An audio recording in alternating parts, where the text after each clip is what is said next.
I'm Mecha Random 42, the YouTube Harpy, as I've been lovingly nicknamed. And today we're looking at Doctor Who season 11. We're on 11, right? Episode 6, Demons of the Punjab. And I do apologize for the echoey room because we are in the middle of moving here.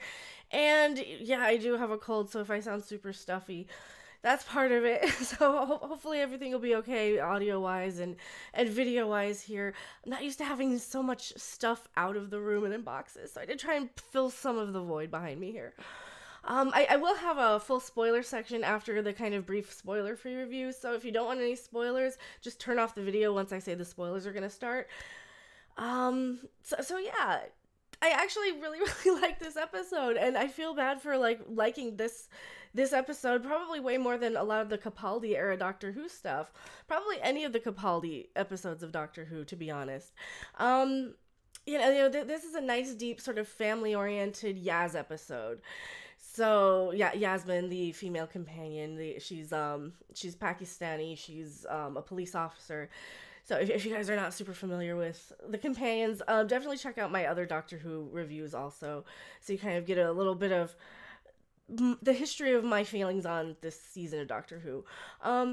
We do get to see a lot of her ancestry in this episode, which I really, really like. And they do get into a little, like, some of the sci-fi sort of stories that I've already seen before in Star Trek and even Babylon 5, but I liked that. It's science fiction. I like it when it's science fiction like this.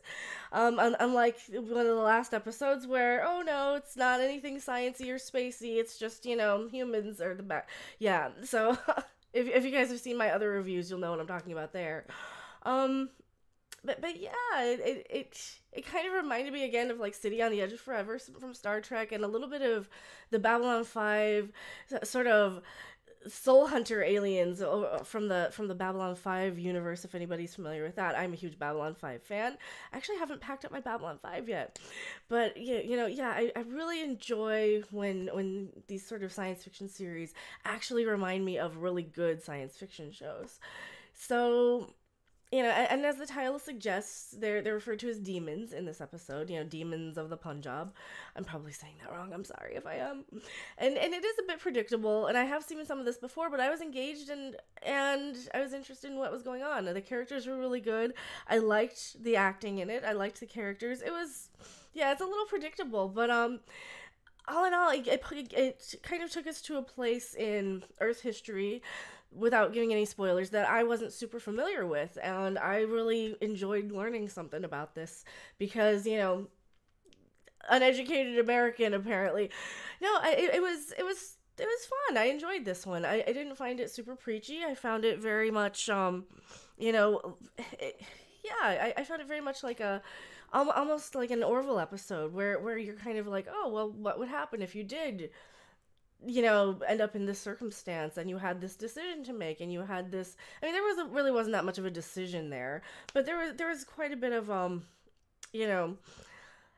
I hate to say this. It kind of reminded me of the episode Rose from the Christopher Eccleston. I think it was the first episode of Christopher Eccleston in the season 1 of the kind of reboot new Doctor Who. And I know we're in season 11 of the kind of reboot Doctor Who, but it kind of reminded me of that episode quite a bit. So yeah, I'd probably give this maybe a solid 7 out of 10. And that's only because there wasn't a giant cute nibbler alien to kind of push it over the edge for me, and because there's some of the story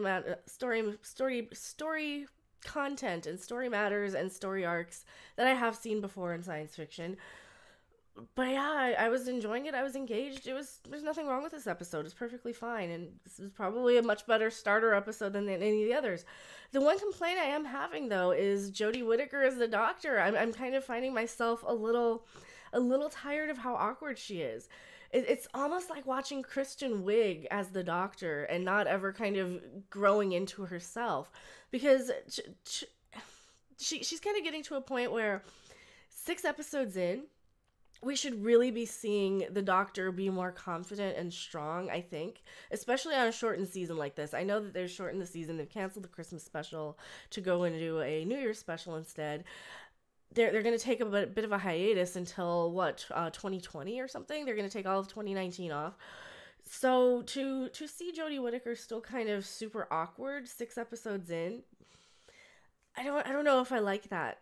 anymore. It was cute in the first episode when she didn't know who she was, but now I'm kind of having trouble buying her as an authority figure because of how awkward and goofy she is. And I don't know if this is like a thing that the actress does, but there's a lot of kind of odd faces that she makes in this. And I don't know if it's just supposed to be a character choice for the Doctor, but she kind of comes across as a little too goofy to be an authority figure, as somebody we're supposed to take seriously sometimes.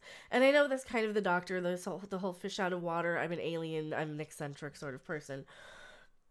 That sort of thing kind of, that sort of thing is a little, I don't know. I don't know if it's distracting at this point yet, but if that doesn't kind of tone down a little bit, then I might not enjoy her that much as the Doctor as I have previously. So, that is my brief spoiler section, part of the review. If you don't want any spoilers, then thank you so much for watching. Now we're going to get into the full spoilers and screenshots. So, let me scoot over so I can get these up for you guys correctly. And we'll put them up top for a change. Yeah, we'll put them up here. So, we open on Yaz's grandmother's birthday party. I do like seeing more of Yaz at home with her family, for sure. Like last week, everyone into the TARDIS though. So yeah, did that happen? Was there a time period where they were like off and we didn't see it? We're all of a sudden back at home at Yaz's. I don't know what's going on. Is this later? Is this earlier? But whatever. Time travel, yada yada. It's fine. It's time travel. We can have a couple of inconsistencies here, right? And Yaz's grandmother gives Yaz a broken watch and says it can never be fixed. So there's a huge story behind this. We also learned that Yaz is a favorite and her sister only got a crushed flower that the grandmother can't remember why she kept.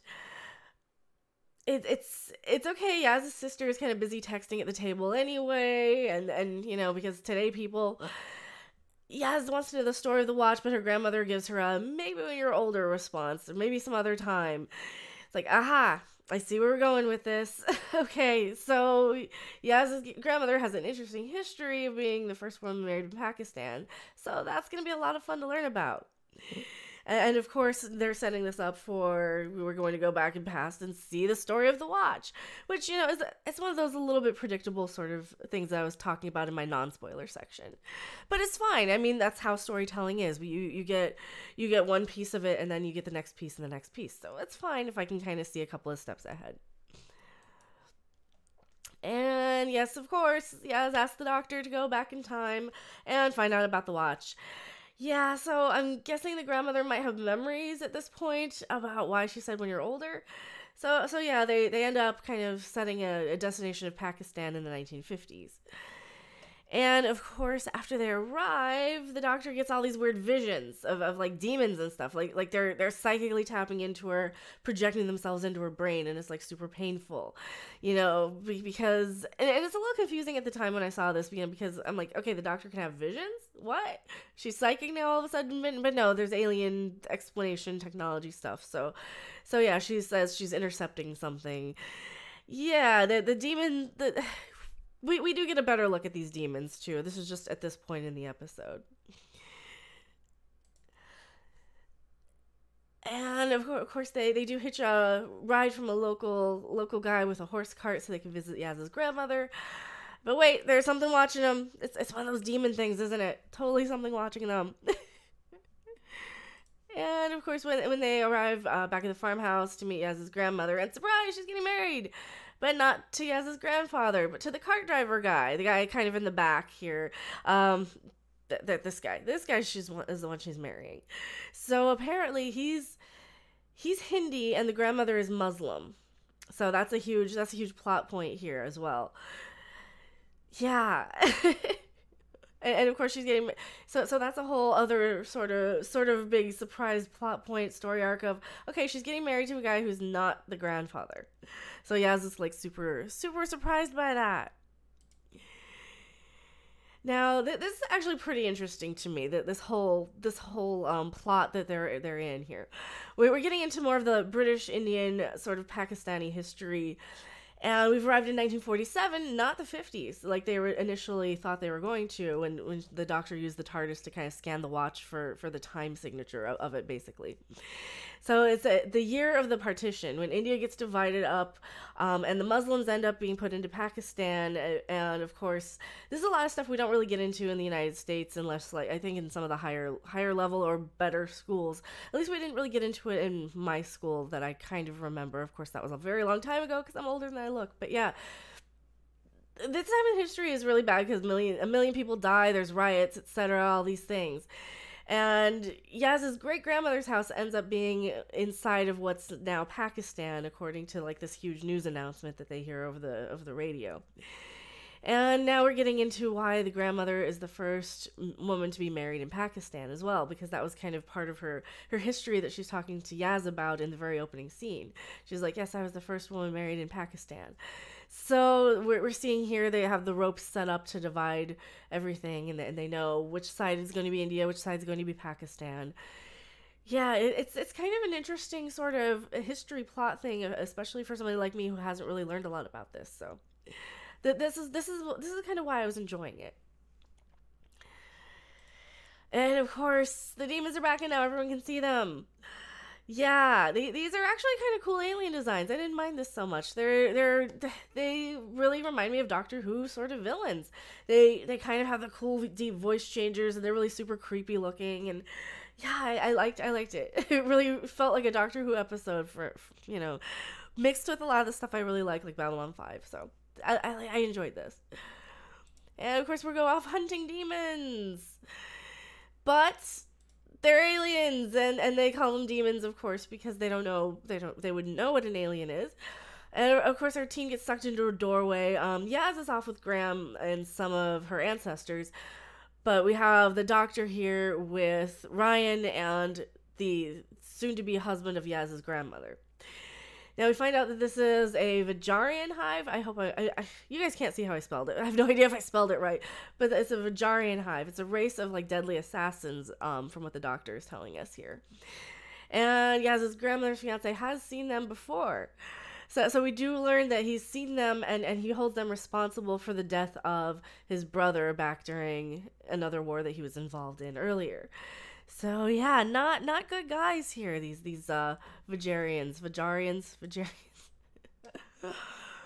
And of course, the doctor uses the demons' technology to lure them back to the farm, only to banish them again. So that's kind of cute. That's kind of a cute Doctor Clever sort of moment here. We actually get a really good look at what they look like. They're kind of interesting. I don't know. I don't mind this look of the Vajarians. I think it looks better than the guy with the teeth all over his face for sure. It looks better than the CG spaghetti monster from the first episode as well.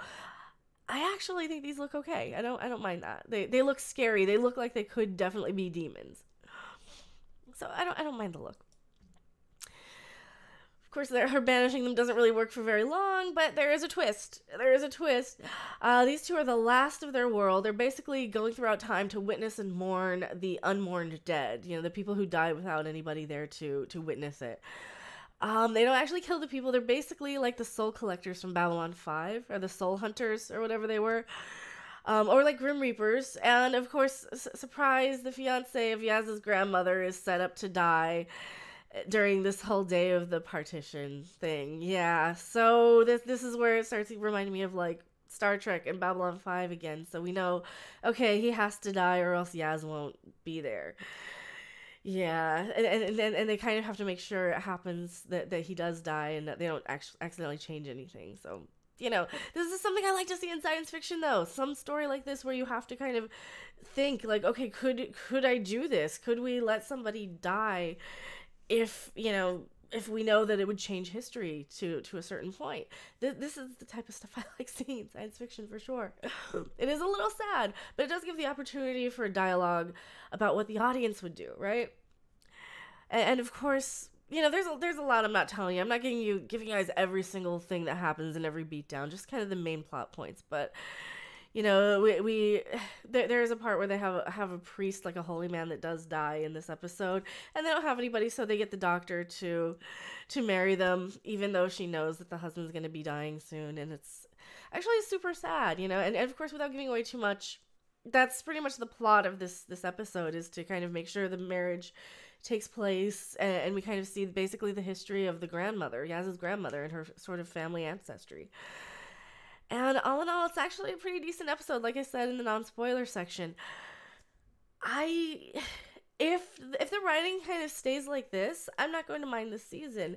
Sadly, we're not going to get a whole lot of Doctor Who episodes this season when it, like, I think they're not going to plan on making more than, 10 episodes this season? I could be mistaken. I could be completely wrong about that, but I know we're going to have, like, a huge break, and there's going to be, like, I think all of 2019 we're not going to have any. So, yeah, I enjoyed this episode. It was fine. It kept me engaged. It kept me entertained. I have such a soft spot for hearing like the type of soundtrack that they had. They had a lot of the tabla drums, which I really love hearing, and a lot of the traditional music from India playing throughout the episode. And I hope it wasn't like super pandering to people of that ancestry. But I really enjoyed hearing that because I'm such a sucker for that type of music anyway. I really love it.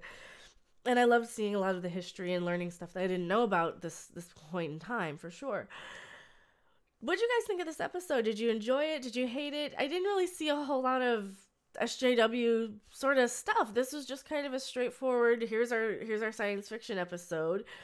It was a little repetitive of a lot of the stuff we've seen, but I mean, how many different stories can we really tell on a week to week episode sort of basis for episodic television, right? It changed up just enough. It definitely wasn't super heavy hitting like Star Trek or even Babylon 5, but it was, it was up there. It was pretty good. I enjoyed it. So, yeah, a solid 7 out of 10. Thank you guys so much for watching. Tell me what you thought of this episode in the comment section below. I am MechaRandom42, and I will see you guys on the next episode or live stream. Bye!